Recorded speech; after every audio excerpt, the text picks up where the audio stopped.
జై జనసేన, జై జనసేన, జై పవన్ కళ్యాణ్, జై పవన్ కళ్యాణ్. ముఖ్యంగా ఈరోజు మన గండి క్షేత్రానికి రావాల్సిన కారణం ఏంటంటే మన పాలక మండలి సభ్యులు నిన్న శ్రావణ మాస మహోత్సవ ఆహ్వాన పత్రిక అని చెప్పేసి ఒక పత్రికను విడుదల చేయడం జరిగింది. ఈ పత్రికలో వీళ్ళు ముఖ్య నాయకుల ఫోటోలన్నీ ఇందులో ముద్రించడం జరిగింది. మన గౌరవ ముఖ్యమంత్రి చంద్రబాబు నాయుడు గారి ఫోటో అయితేనేమి, రైతు మంత్రులు, అలాగే అందరి ఫోటోలు కూడా దీంట్లో ముద్రించడం అయితే జరిగింది. ఇక్కడ మెయిన్ విషయం ఏంటంటే మా జన సైనికుల యొక్క మనోభావాలు, జన సైనికులు, రాష్ట్ర వ్యాప్తంగా ఉన్న జన సైనికులు ఏంటంటే బాధపడి వాళ్ళ మన అటువంటి ఆంజనేయ స్వామికి అమితమైనటువంటి గొప్ప విశేషమైన పేరు పొందినటువంటి ఈ గండి క్షేత్రంలో మన పవన్ కళ్యాణ్ గారి ఫోటో లేదు అనేసి తక్షణం దీని మీద మీరు నిర్ణయం తీసుకోవాల్సిందనగా జన సైనికులు అందరూ రావడం జరిగింది. దీనికోసమే నేను వచ్చి మన ఈవో గారితో మాట్లాడడానికి కూడా ఇక్కడికి రావడం జరిగింది.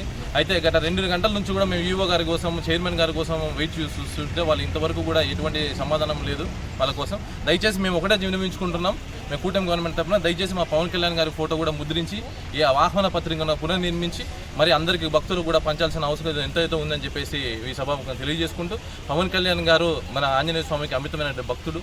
ఆయన హిందూ ధర్మాన్ని, సనాతన ధర్మాన్ని ముందుకు తీసుకున్నటువంటి భారతదేశ వ్యాప్తంగా ఉన్నటువంటి బలమైన నాయకుడు. దయచేసి ఈ సనాతనతనమైన గౌరవంతో మీరు ఈ గండి క్షేత్రం అనేటువంటి క్షేత్రంలో పునర్నిర్మించి ఇది మా జన సైనికుల మనోభావాలు, పవన్ కళ్యాణ్ అభిమానుల మనోభావాలు కించపరిచే విధంగా చేయొద్దనేసి మనస్ఫూర్తిగా కోరుకుంటూ ఈ అవకాశం జై జనసేన, జై పవన్ కళ్యాణ్.